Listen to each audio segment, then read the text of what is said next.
This was Lower Tipolo Homeowners Association Incorporated after a fire ravaged the whole community in 2007, leaving its 255 household members homeless. LT High is one of the 5 phases that comprises the 9.2-hectare reclaimed land donated by the city government to the occupants as a political move for winning local election then.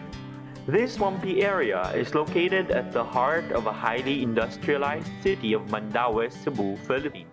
Before, ang LTI, gusto ka sitwasyon nga napukon, walay mga CR ang mga tao.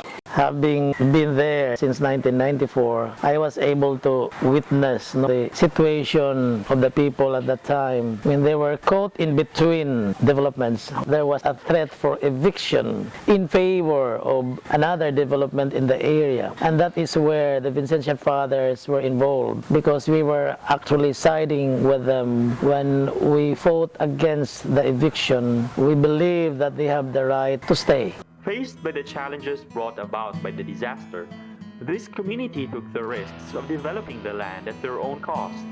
Through community savings of 1 or 5 pesos daily, LT High was able to access a loan from the Urban Poor Development Fund of the Homeless People's Federation Philippines Incorporated for their first community-driven land filling initiative. The labor component and food for work was the community's counterpart. Ang una namong gikamalit ang para sa abono, primero namong gikuanan sa land filling, mahal sa pagkadugayon, nakakita na jud mi kinabratuhan. Given the technicalities of the project, the Philippine Alliance consists of HPFPI and PACSI, through its Iloilo chapter, responded to the technical support need of the community. The technical team of Iloilo were the first technical that assisted the Mandaue project. This also became an entry point for the local federation to establish link with the local government and academe. Our role as faculty members in our community extension program is continue their support in participating the outreach activities. That is an awakening on their part to see that there are people that really needs help. With the community's strong will to improve their living condition, LT High welcomes every opportunity that is being offered before them. 3 more projects were accessed: water, sanitation, and low-cost housing. All are internationally funded by the partner donors of the Alliance. Naami mga committee ba ginawa? Finance Committee, the Housing Construction, Logistic Supply Committee, Purchase Committee. Walang commission. Kung makagain man sa komunidad rin patungo. Kung mag-decide kami, mag-meeting kami tanan sa community, kung unsa ilang decision nga okay ba ang amo ang pagpangumpra, unsabay pag-follow up sa mga materials nga among gamiton nun. Kaming mga babae, ayag dito sa kuan, kaning himulog ay si Ibi, ayag kami nga to. Tanan. Kung makaya lang sa babae nga trabaho nun, hakot mig bato, happy mi sag init.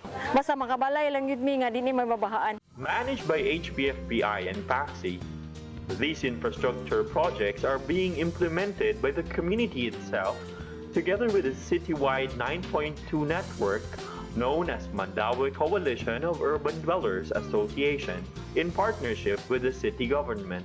Yung siya papel sa maong network para makahatag mayong rekomendasyon, sila mag-approve sa mga plano sa pioneer nga community nga nanghuwam, sila ang mag-look out sa implementation sa project, sila sa dag mag-evaluate o mag-monitor.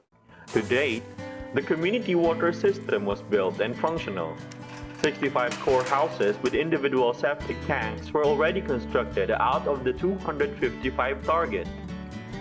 37 units were already awarded to the members, some of them already transferred, while others are still doing house improvement.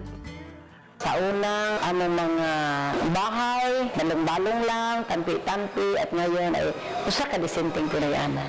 Huwag katupungan sa kalipay, sangko sa langit kalipay. Kay bahala, inana pa hitsura sa among anak, among balay. Basta kay amo na, stable na ang among pagpuyo. Uy, amo naman nagyun na unadaan nga. After yun ihatag ang balay, nagay kay bayranan, di ba? Di ba ya gid yung na free. Oh, at least naa kay balay ang imong atubang non sa bayranan na pod. Okay, obligasyon na namo gyud. After 10 years of fighting for and improving their land, LT High's achievements have been an inspiration to the 9.2 network communities. Nadani ko sa ilang sistema karon sa community lead kay ang tanang yun nga mga membro sa LTI nagtinabangay gid sila. Ang gibuhat sa mga membro sa LTI mabuhat unta nato diri. Nasugdan na gyud namo kining savings usa ni sa dako nga makahatag og tabang nga matuman ang mga ambisyon. Ang plano namo sa savings para na sa among pag-start sa among project diri land filling una magina kay sa among area diri dako gini nga abonohanan. An eye-opener to government officials and to other city stakeholders. This time, I hope nga kani nga nasugdan sa LTI makapahigmata sa tanang stakeholders, including the LGUs, na ang tinuray nga paglambo sa proyekto, magsugod gyud siya sa tinuray nga partnership between the LGUs, the people's organization, the non-governmental organizations. Inspired by the LT High experiences, the Vincentian family of Metro Cebu chapter chose LT High community to be the site for the opening salvo for the Feast of Saint Vincent de Paul.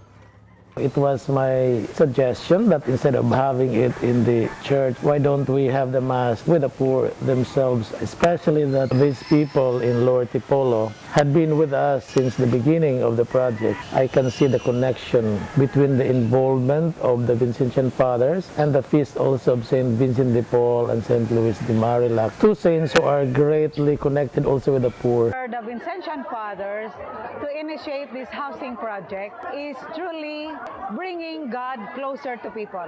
To have a house of your own is an aspiration of most people, especially the poor. They are actually not just building homes, but they are building a family and a community. Even if I am the parish priest in the area, we delegate many of the works to the people. And for me, this is the real people empowerment. We have heard many times this lay empowerment, people empowerment, but it remains in word because there is always a tendency for priests and sisters, leaders to still be in charge. But in this case, I was really inspired by the outcome of the activities, the involvement of the people, and this is a real community in action. Public and private institutions, including the religious sector, were astonished and challenged to invest more to people's process. Bottom-up approach as one effective and practical strategy for real social change. If we were able to make it in Dipolo, we can also duplicate it in other areas. As long as there is cooperation, especially the Vincentian family, to get involved, to own the project partly, by giving something of what they can do for the project. Charity is contagious, love is contagious, and they have seen they are willing to be part of the miracle, to be part of the journey. We would like to pattern our future housing projects in the case of the taxi. This is one of our priorities, to provide land for the landless and home for the homeless. Dati, pag sinabi lang homeless, parang closed door policy na ang gobyerno. Parang hindi na tayo makapasok. Pag sinasabi natin yung savings, parang nandidiri sila. Pero sa ngayon, sila na naghanap, pumupunta lagi dito sa opisinang ito para magtanong, para magpaalam na mayroon pang mga communities doon na pwede ba nyo matulungan para matuto din anong ginagawa nyo. Baka sila rin matulad din ng LTI, matulad din ng MMBI.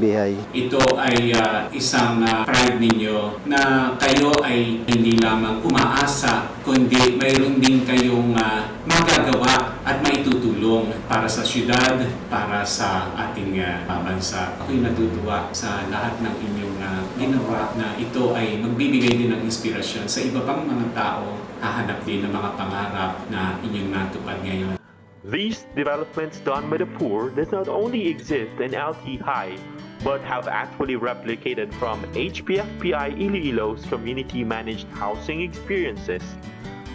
Through community-led infrastructure finance facility housing project, 193 shell houses will be provided to marginalized and low-income families affected by the Iloilo Flood Control Project. At present, 43 housing units were formally awarded to its housing participants. Ang PLIP project, dako irang nabulig sa amon, kay nag-offer sila loan, decide nga nabalaan nga nila nga daw labanan sa amon, wala kami mga fixed income, nagsalig sila sa amon ng talon. Simple nga nanay, way man inalungong kon ano gid ang mga ulobrahon diri. Pero subong, damo na ko sing natunan, Kag matudlo ko man sa kabataan ko sa ulihi nga bisan wala ka lang tinapusan pero daw architect ka man kag engineer. These inspiring stories of the poor, like LT High did, and other community-driven initiatives of HPFPI, prove to many that people's process works only when they are given a social space to participate actively and be heard. We really want to empower communities and bring out the best in them. It's not easy, but it is the only way of having all these processes sustainable.